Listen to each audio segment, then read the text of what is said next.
Hello दोस्तों, मेरे channel पे आपका स्वागत है। आज की हमारी कहानी है जादुई कुआं।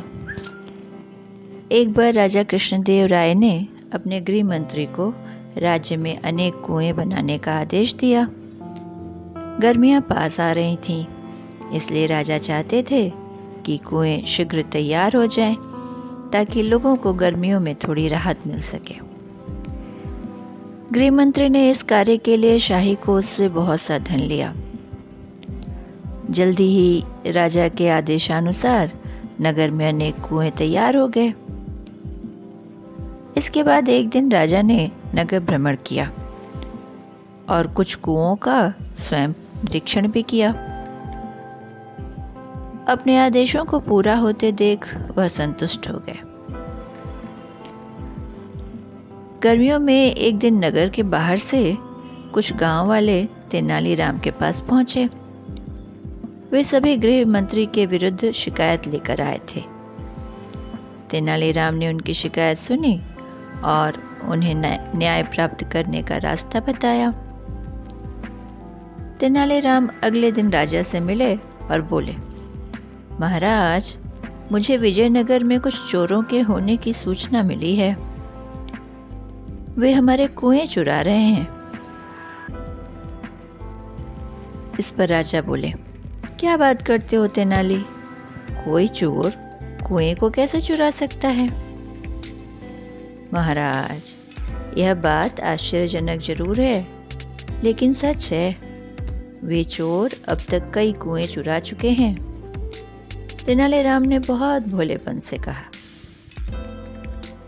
उसकी बात सुनकर दरबार में उपस्थित सभी दरबारी हंसने लगे। महाराज ने कहा, तेनालीराम, तुम्हारी तबीयत तो ठीक है? आज कैसे बहकी बहकी बातें कर रहे हो? तुम्हारी बातों पर कोई भी व्यक्ति विश्वास नहीं कर सकता।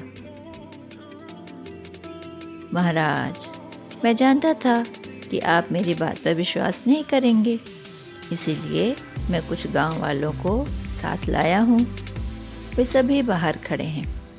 यदि आपको मुझ पर विश्वास नहीं है तो आप उन्हें दरबार में बुलाकर पूछ लीजिए।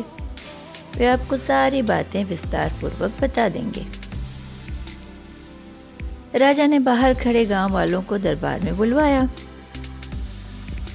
एक गांव वाला बोला, महाराज, गृह मंत्री द्वारा बनाए गए सभी कुएं समाप्त हो गए हैं। आप स्वयं देख सकते हैं। राजा ने उनकी बात मान ली और गृह मंत्री, तेनालीराम, कुछ दरबारियों तथा गांव वालों के साथ कुओं का निरीक्षण करने के लिए चल दिए। पूरे नगर का निरीक्षण करने के बाद उन्होंने पाया कि राजधानी के आसपास तथा अन्य स्थानों में गांवों में कोई कुआं नहीं है।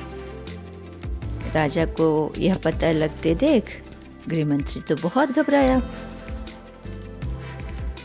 वास्तव में उसने कुछ कुओं को ही बनाने का आदेश दिया था और बचा हुआ धन अपने पास जमा कर लिया था। अब तक राजा भी तेनालीराम की बात का अर्थ समझ चुके थे। वे गृह मंत्री पर क्रोधित होने लगे। तभी तेनालीराम बीच में ही बोल पड़ा, महाराज, इसमें इनका कोई दोष नहीं है। वास्तव में वो जादुई कुएं थे जो बनने के कुछ ही दिन बाद हवा में गायब हो गए। अपनी बात समाप्त करके तेनालीराम गृह मंत्री की तरफ देखने लगा। गृह मंत्री ने अपना सिर शर्म से झुका लिया। राजा ने गृह मंत्री को बहुत डांटा और उसे 100 कुएं बनवाने का आदेश दिया। इस कार्य की सारी जिम्मेदारी तेनालीराम को सौंपी गई। बस दोस्तों, इतनी ही थी ये कहानी। आशा है आपको पसंद आएगी। सुनने के लिए धन्यवाद।